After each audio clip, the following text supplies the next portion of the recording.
بسم اللہ الرحمن الرحیم نحمدہ ونصلی ونسلم علی رسولہ الکریم۔ السلام علیکم ورحمۃ اللہ وبرکاتہ۔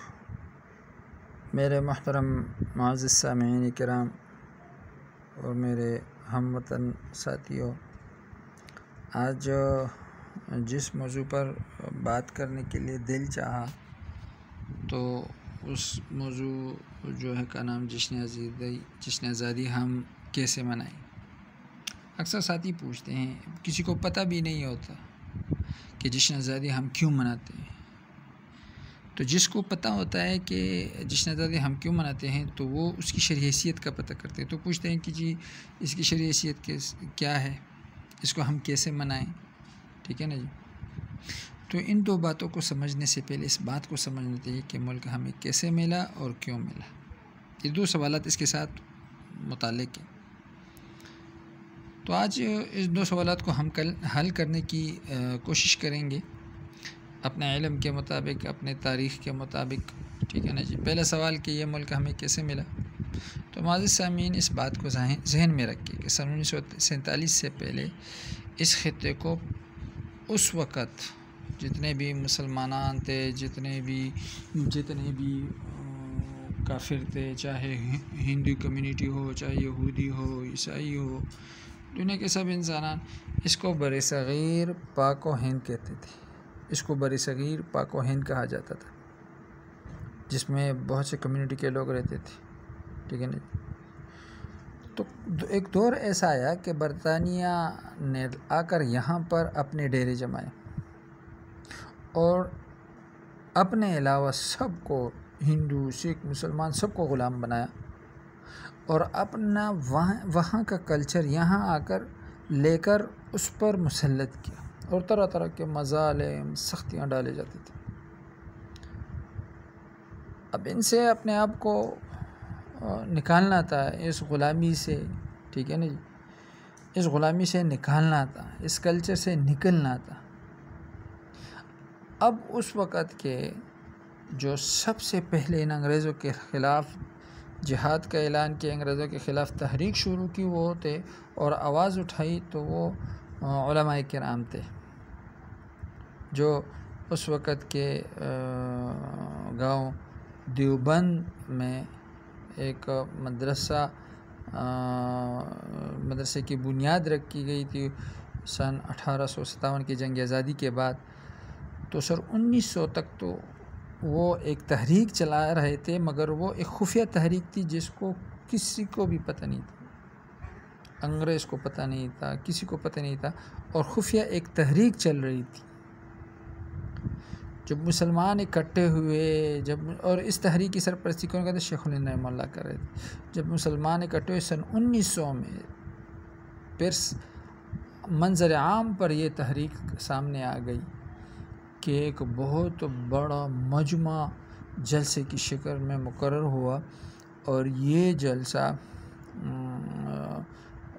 وہاں سے ایک ایسی تحریک کی بنیاد رکھی گئی جس کو روکنے کے لیے انگریز نے بہت کوششیں کی، بہت جدوجہدیں کی، مگر جیسے جیسے انگریز اس تحریک کو بند کرنے کی کوشش کرتے رہے، اتنے ہی وہ زور پکڑتا رہا۔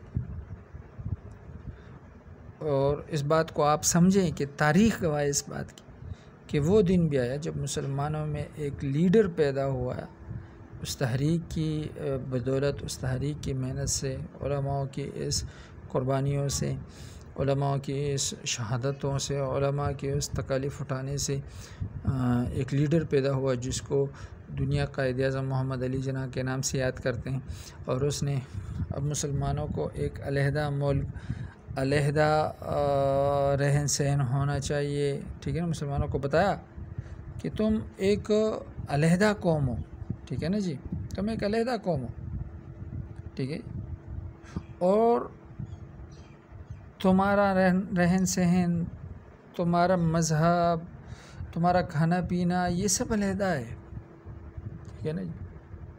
تو اس تحریک کو دو قومی نظریہ کی تحریک کا نام دیا گیا، اور اس میں مسلمانوں کو جو 22 مارچ 1940 کو 23 مارچ 1940 یا 22 مارچ 1940 قائد اعظم محمد علی جناح نے قوم کو خطاب کیا 22 مارچ کو، اور پھر اس میں یہ بات بتائی گئی، انہوں نے بتائی کہ 2 قومی نظریہ پیش کیا گیا کہ مسلمان اور دنیا کے تمام کافر علیحدہ قومیں، علیحدہ رہن سہن ہے، علیحدہ کھانا پینا ہے، علیحدہ جو ہے نا وہ مذہب ہے، ان کا دین الگ ہمارا دین الگ۔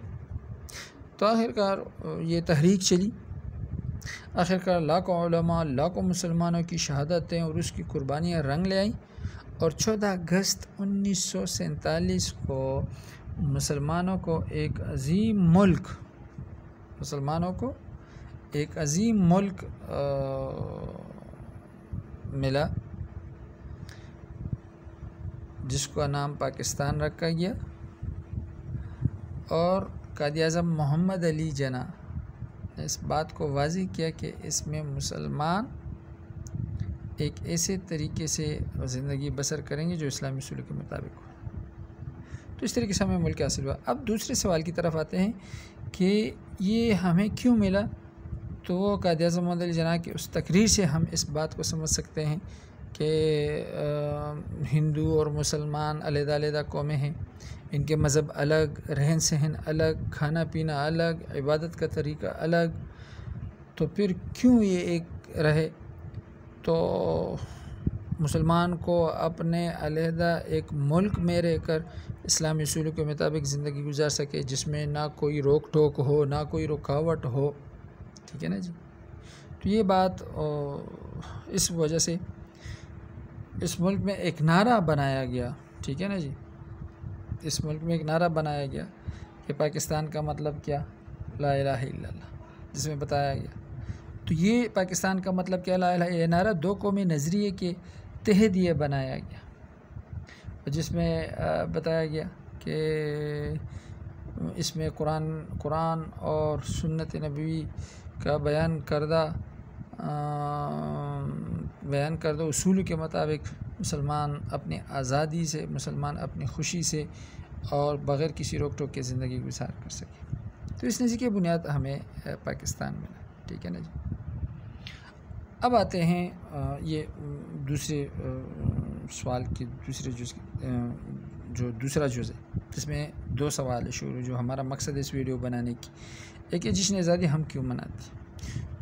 تو بھائی جشن آزادی اللہ کی اس لیے مناتے ہیں کہ یہ پاکستان، یہ ملک، یہ اللہ کی طرف سے ہمیں ایک نعمت عطا فرمائے، جس پر خوشی منانا چاہیے، ٹھیک ہے نا جی، جس پر ہم خوشی منائیں، دنیا کو دکھا دیں ہم اس بات کو کہ بھائی ہمیں یہ ملک ملا، اللہ نے ایک نعمت عطا فرمایا، ہم اس کی قدر کرتے ہیں، ٹھیک ہے نا جی۔ تو اس میں کوئی حرج نہیں ہے کہ ہم خوشی منائیں۔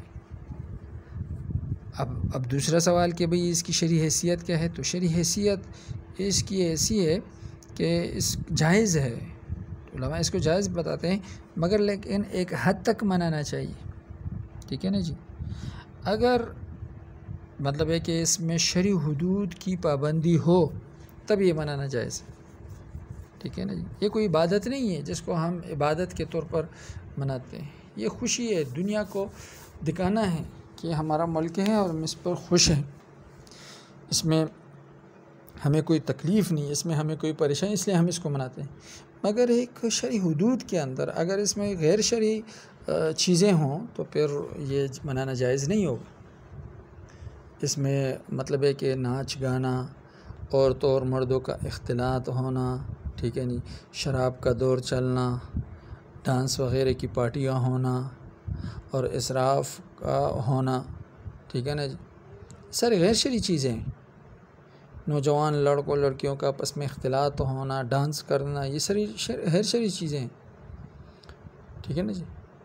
تو اس بنیاد پر ان غیر شرعی چیزوں کو دیکھ کر اس پر حرمت کا فتویٰ لگتا ہے کہ بھئی یہ منانا ٹھیک نہیں ہے۔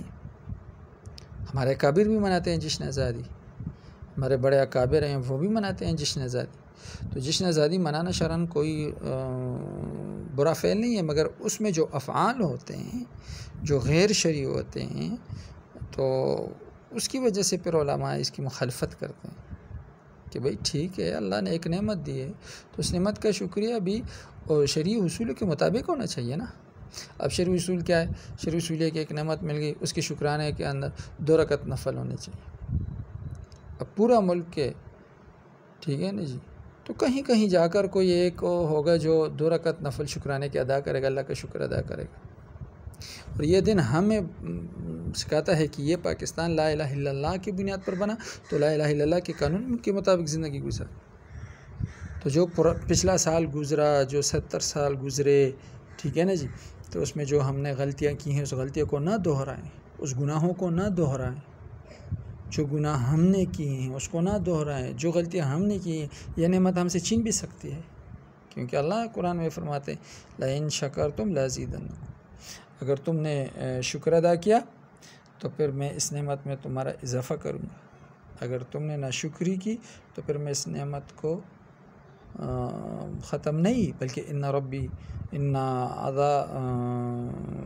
لَإِن شَكَرْتُمْ لَأَزِيدَنَّكُمْ وَإِن كَفَرْتُمْ إِنَّ عَذَابِي لَشَدِيدٌ، میرا عذاب پھر بہت زیادہ سخت ہے. تو اس لیے میرے بھائیوں کہ جشن آزادی منانا حدود کے اندر جائز ہے، جس میں اسراف نہ ہو، جس میں ناچ پارٹیاں نہ ہو، ڈانس نہ ہو، لڑکوں لڑکیوں مردوں عورتوں کا اختلاط نہ ہو، نمازیں قضا نہ ہوں. ٹھیک ہے نا جی، اکثر تو نمازیں بھی قضا ہو جاتی ہیں، ہاں، اور بد نظریاں بھی ہوتی ہیں. تو عورتیں بھی گھروں سے نکل کر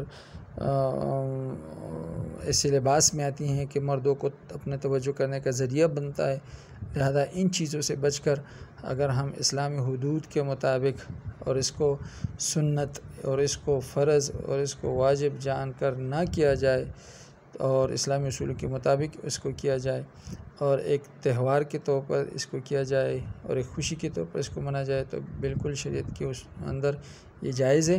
اور اگر اس کو فرض سمجھا جائے اور اس میں ثواب سمجھا جائے اور اس کو شریعت کا حکم سمجھا جائے اور اس میں غیر شرعی چیزیں شامل کیا جائیں تو پھر یہ جائز نہیں ہوگا کسی بھی صورت میں. پھر علماء اس کی اجازت نہیں دیتے. تو آخر میں درخواست ہے کہ یوم آزادی پاکستان منائیں، شرعی اصول کے مطابق بنائیں، اللہ کا شکر ادا کرے، 2 نفل شکرانے کے ادا کر کے اللہ کا شکر ادا کرے اور اللہ سے عہد کرے کہ ہم ایسا کام نہیں کریں گے جو ہمارے ملک کی بدنامی کا ذریعہ بنے، جو ہمارے ملک کی تباہی کا ذریعہ بنے، جو ہمارے ملک میں امن و امان کے خلاف کا ذریعہ بنے، جو ہمیں ہمارے اعمال ایسے نہ ہوں کہ غیر مسلم ہم پر ہنسیں اور ہمیں تنقید کا نشانہ بنائیں. تو انشاءاللہ العزیز اگر اسلامی اصول کے مطابق ہم اس کو منائیں گے تو اللہ جل شانہ ہماری بھی، ہمارے مال جان کی بھی، ہمارے عزتوں کی بھی، ہمارے اس ملک کی بھی حفاظت فرمائیں گے. آخر میں دعائیں رب کریم سے کہ اللہ اس ملک کو تا قیامت آباد رکھے، اللہ اس ملک کی حفاظت کرے، اللہ اس ملک کی مسلمانوں کی، اس ملک کی عوام کی حفاظت فرمائے اور اللہ جل شانہ اس ملک میں تمام مسلمانوں کو، تمام انسانوں کو لا الہ الا اللہ کے مقصد کے مطابق زندگی بسر کرنے کی توفیق عطا فرمائے. جزاکم اللہ خیر فی الدارین وآخر دعوانا الحمد للہ رب العالمین.